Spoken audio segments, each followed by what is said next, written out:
राधे राधे। आइए सुनते हैं आश्विन कृष्ण पक्ष की इंद्र एकादशी व्रत कथा। एकादशी महात्म। श्री युधिष्ठिर बोले, हे भगवान, अब आप कृपा पूर्वक आश्विन मास की कृष्ण पक्ष की एकादशी के व्रत की कथा को कहिए। इस एकादशी के व्रत करने से कौन कौन से फल मिलते हैं, सो समझाकर कहिए। इस पर श्री कृष्ण भगवान बोले कि राजश्रेष्ठ, आश्विन मास की कृष्ण पक्ष की एकादशी के व्रत करने से समस्त पाप नष्ट हो जाते हैं। इस व्रत के करने से समस्त पाप गए हुए पितरों का उद्धार हो जाता है। हे राजन, इस एकादशी की कथा सुनने मात्र से ही वाजपेय यज्ञ का फल मिलता है। प्राचीन सतयुग में महेशपति नामक नगरी में इंद्रसेन नाम का एक प्रतापी राजा राज्य करता था। वह पुत्र पौत्र धन धान्य आदि से पूर्ण था और सदैव शत्रुओं का दमन करने वाला था। एक समय जबकि राजा अपनी राज्यसभा में सुख पूर्वक बैठा था, महर्षि नारद आकाश मार्ग से उतरकर वहां आए। मुनि को देखकर राजा आसन से उठा और अर्घ आदि से उनकी पूजा करके उन्हें आसन दिया। महर्षि नारद बोले कि हे राजन, आपके राज्य में सब कुशल है। मैं आपकी धर्मपरायणता को देखकर अत्यंत प्रसन्न हूँ। तब राजा बोले, हे महर्षि, तथा आपकी कृपा से मेरे समस्त यज्ञ कर्म आदि सफल हो गए हैं।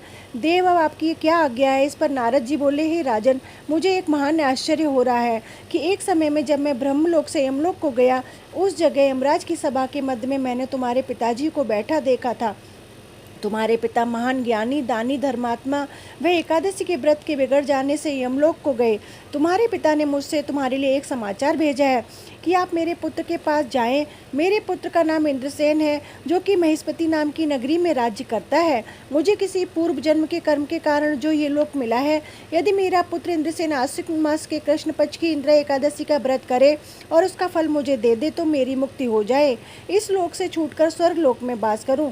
जब राजा ने महर्षि नारद जी से ऐसे पिता के दुख पूर्ण वाक्यों को सुना, तब उसने महान दुख हुआ और इंद्र एकादशी के व्रत की विधि पूछने लगा। नारद जी, अब आप मुझे इस एकादशी के व्रत की विधि बताइए। इस पर नारद जी बोले, हे राजन, आश्विन मास के कृष्ण पक्ष की दशमी के दिन प्रातःकाल श्रद्धा सहित स्नान करना, इसके पश्चात फिर दोपहर को भी स्नान करना चाहिए। उस समय जल से निकल श्रद्धा पूर्वक पितरों का श्राद्ध करें और उस दिन एक समय भोजन करें और रात्रि को पृथ्वी पर शयन करें। इसके दूसरे दिन अर्थात एकादशी के दिन प्रातःकाल दातुन करें और स्नान करें। उसके पश्चात भक्ति पूर्वक व्रत को धारण करें और कहना चाहिए, मैं आज निराहार रहूंगा और समस्त भोगों को त्याग दूंगा। इसके पश्चात भोजन करूंगा। हे भगवान, आप मेरी रक्षा करने वाले हैं, आप मेरे व्रत को निभाइए।